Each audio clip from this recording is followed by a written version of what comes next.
अभिनेता सलमान खानच्या अडचणी काही केल्या कमी होत नाहीयेत। आज पुन्हा एकदा सलमान खानला धमकी देण्यात आली आहे। मुंबईच्या वरळी वाहतूक विभागाच्या व्हॉट्सअॅप नंबरवर धमकीचा कॉल आला।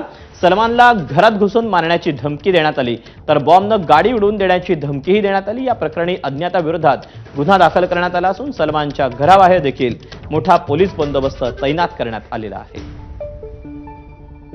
कल ट्रैफिक कंट्रोल वर्ली के ऑफिस में अभिनेता सलमान खान के इसमें एक धमकी का मैसेज आया था व्हाट्सएप पे। उसके हिसाब से हमने वर्ली पुलिस स्टेशन में 351(2) और 3 के तहत गुना दाखिल किया है। आगे की कार्रवाई चालू है।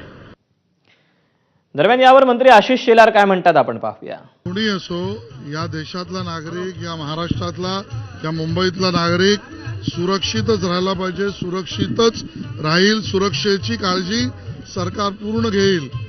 धमक्या देणारे घाबरट आहेत, धमक्या देणारे स्वतःचं अस्तित्व दाखवू पाहत आहेत, धमक्या देणारे स्वतःकडे ध्यान आकर्षित करू पाहत आहेत। कायदा व्यवस्था चोख आहे। सलमान खान असो तो कोणी असो, याच्याबद्दल सुरक्षेची काळजी राज्य सरकार परिपूर्ण घेईल। डॉक्टर बाबासाहेब आंबेडकर यांच्या जयंतीनिमित्त मुंबई महानगर